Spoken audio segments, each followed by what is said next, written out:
Gloire à Jésus, bien-aimé, soyez bénis. Donc je disais que, bien-aimé, Dieu a fait sortir les enfants d'Israël de l'Égypte pour les amener à Canaan. Mais Canaan n'était pas vide. Canaan était habité par des géants, les fils d'Anak, qui pouvaient que souffler et vous étiez écrasés. Donc Canaan n'était pas un lieu vide, n'était pas une ville vide. Mais Dieu leur a dit, je vais vous amener dans le pays où coule le lait et le miel. Le lait et le miel, ça représentait une richesse à cette époque bien aimée dans le Seigneur. Et Dieu a voulu conduire les enfants d'Égypte, d'Israël, là-bas, dans ce pays, pour leur donner ce territoire de Canaan. Donc, bien aimé, Dieu ne peut pas te laisser aller dans un endroit où il n'y a rien.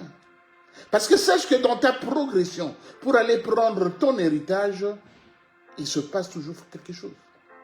Canaan était habité, donc il y avait toujours des gens qui habitaient Canaan. Donc c'est pourquoi Dieu aurait dû dire, je vous donne le pays où coule le lait et le miel, quoi qu'il arrive. Quoi qu'il arrive, je vais vous donner le pays où coule le lait et le miel. Parce qu'il sait qu'il y a des choses qui vont arriver.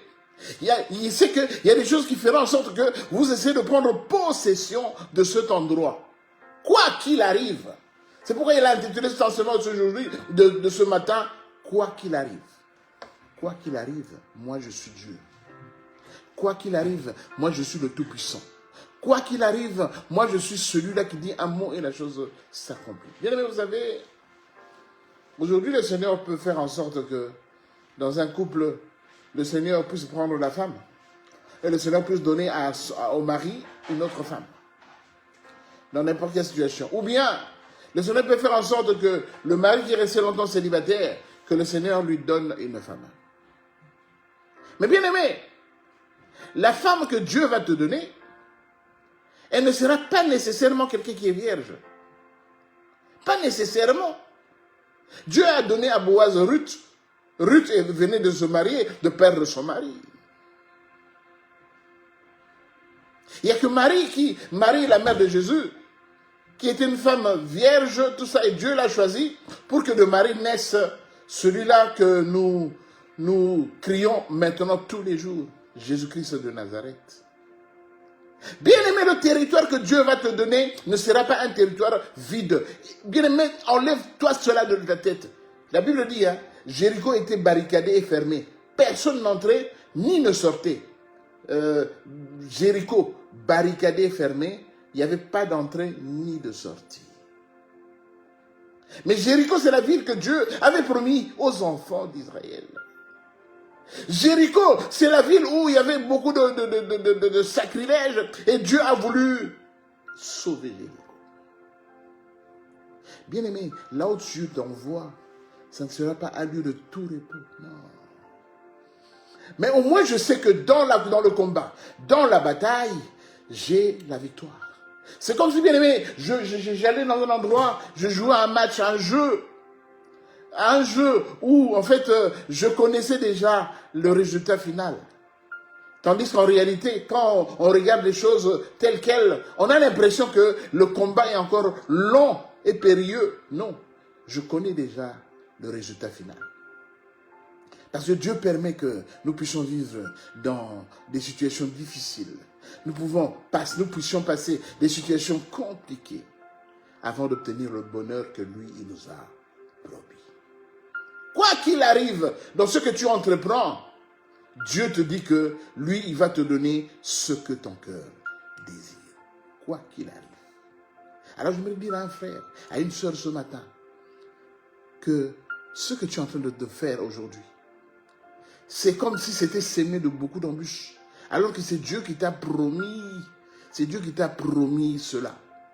Tu as l'impression que tout ce que tu fais a des difficultés pour aboutir. Parce que tu rencontres beaucoup d'obstacles sur ton chemin. Mais j'aimerais te dire que quoi qu'il arrive, Dieu a tout prévu. Parce que des fois, notre pensée n'est pas la pensée de Dieu. Nous pensons beaucoup à beaucoup de choses, mais sache que quoi qu'il arrive, Dieu restera Dieu. Alors j'aimerais encourager quelqu'un pour le début de cette semaine, pour qu'il sache que Dieu ne t'a pas oublié. Quoi qu'il arrive, dans le chemin que tu as entrepris de parcourir, quoi qu'il arrive, Dieu ne t'a pas oublié. Ne promène pas des regards inquiets, parce que Dieu, il connaît toutes choses. Dieu a tout prévu. Dieu a tout prévu pour que tu puisses vivre une vie saine, une vie sans défaut, ni ride, sans tache. Quoi qu'il arrive, Dieu a tout prévu. Quoi qu'il arrive, Dieu a tout organisé. Alors, ne te décourage pas, ne te minimise pas, parce que c'est Dieu qui est au contrôle de toutes choses. Ce que tu fais, ce n'est qu'une partie de ce que Dieu lui-même fait dans ta vie. Alors pourquoi tu continues à douter de ce Dieu-là qui est au-dessus de toutes choses, de ce Dieu-là qui dit un mot et la chose s'accomplit? Aujourd'hui, il voulait te dire que quoi qu'il arrive, moi je suis Dieu. Quoi qu'il arrive, moi je pourvoirai à tous tes besoins. Quoi qu'il arrive, moi je serai toujours à tes côtés pour te soutenir et te défendre. Quoi qu'il arrive, moi je serai toujours là pour te dire, viens mon fils, viens ma fille, je suis là. Ne pleure pas, ne pleure pas. Tu as longtemps pleuré, mais ne pleure pas parce que moi je sais comment je vais finir cette situation. Alors j'aimerais vraiment encourager une personne ce matin pour dire que ce que tu vois aujourd'hui, dans quelques semaines, tu ne le verras plus. Parce que Dieu aura tout fait basculer. Ce que tu vis aujourd'hui, tu ne le vivras plus dans quelques semaines. Parce que Dieu va enlever l'opprobre de l'Égypte sur toi. Ce que tu vis aujourd'hui, sache que dans quelques semaines, Dieu va te donner une situation de confort. Le confort que tu as perdu il y a longtemps, il va te le redonner, même dans ton foyer, même dans ton travail, même dans tout ce que tu entreprends. Dieu va te donner le confort. Parce qu'il sait que tu n'as plus de confort. Et tu crois qu'il t'a oublié. Tu crois qu'il t'a envoyé dans un endroit où tu dois souffrir. Non, Dieu ne peut pas t'envoyer dans un endroit où tu dois souffrir. Tu vas voir des obstacles. Tu vas vivre les obstacles. Mais Dieu te permettra de surmonter ces obstacles. Parce que lui, il a créé toutes choses. J'aimerais prier pour un frère. J'aimerais prier pour une soeur ce matin qui est accablée par les problèmes, qui est accablée par les soucis, qui est accablée par tout un tas de problèmes. Et il pense que Dieu l'a oublié. Mais Dieu ne t'a pas oublié. Si Dieu t'a dit, t'a promis, t'a dit, t'a envoyé quelque part, c'est que ce Dieu-là, il est derrière toi pour accomplir ce qu'il a déclaré que tu fasses. Je veux prier pour toi, mon frère, ma soeur. Tendre Père, nous bénissons ton nom car tu es le Dieu Tout-Puissant. Regarde mon frère et ma soeur qui est accablé par beaucoup de problèmes et il croit que toi, tu l'as oublié, Seigneur. Il croit que toi, tu l'as rejeté, Père. Or, toi, tu ne rejettes personne parce que tu es le Tout-Puissant, tu es l'Éternel des armées. Ma prière ce matin est que ta main puissante touche encore le cœur de mon frère, touche encore le cœur de ma soeur, afin qu'il sache que tu es Dieu et tu resteras Dieu dans sa vie, Père. Ce que tu as promis à un homme, l'homme de Galilée, Père de gloire, tu finis par le réaliser. Car tu n'es point fils de l'homme pour mentir, ni un fils de l'homme pour te repentir. Manifeste encore ta puissance et ta grâce dans la vie de mon frère, dans la vie de ma soeur, Père de gloire. Manifeste ta puissance et ta grâce. Montre que tu es Dieu et montre que ce n'est pas en vain que nous avons cru en toi. Parce que tu es celui-là qui dit un mot et la chose s'accomplit.